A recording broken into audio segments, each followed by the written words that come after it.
সান্দাকফু ফালু trekking রুটটি পশ্চিমবঙ্গের সবথেকে জনপ্রিয় এবং সুন্দর ট্রেকিং রুটগুলোর মধ্যে একটি। এখান থেকে মাউন্ট এভারেস্ট এবং কাঞ্চনজঙ্ঘার এক অপূর্ব দৃশ্য দেখা যায়। শিলিগুড়ি বা এনজেপি থেকে ধোত্রে বা মানেভঞ্জন পৌঁছে ট্রেকিং শুরু করা যায়।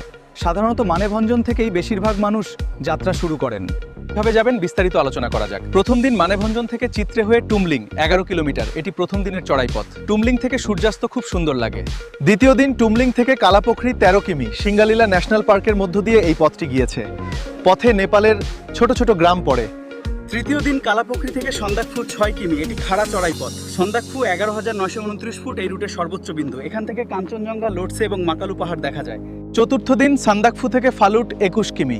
এই পথটি তুলনামূলক সমতল এবং দীর্ঘ। ফালুট থেকে কাঞ্চনজঙ্ঘাকে খুব কাছ থেকে দেখা যায়। পঞ্চম দিন ফালুট থেকে গোর্খে 15 কিমি, পাহাড় থেকে নিচে নামার পথ। গোর্খে গ্রামটি অত্যন্ত মনোরম। ষষ্ঠ দিন গোর্খে থেকে শ্রীখোলা হয়ে রিম্বিক টিক 18 কিলোমিটার, এটি ট্রেকের শেষ দিন। শ্রীখোলা থেকে গাড়ি নিয়ে ফিরে আসা যায় মানেভঞ্জন। কিছু তথ্য তো পারমিট, সিঙ্গালীলা ন্যাশনাল পার্কে প্রবেশের জন্য মানেভঞ্জন বা ধোত্রে থেকে পারমিট নিতে হয়। গাইড, এই রুটে গাইড নেওয়া বাধ্যতামূলক। মানেভঞ্জনে গাইড অ্যাসোসিয়েশন থেকে গাইড পাওয়া যায়। থাকার জায়গা, পথে অনেক ট্রেকার্স হাট এবং হোমস্টে পাওয়া যায়।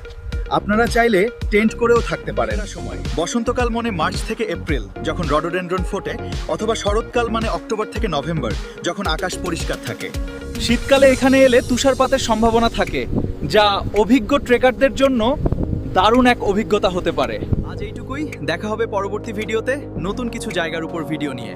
ভিডিওটি ভালো লাগলে অবশ্যই সাবস্ক্রাইব করে পাশে থাকবেন। ধন্যবাদ।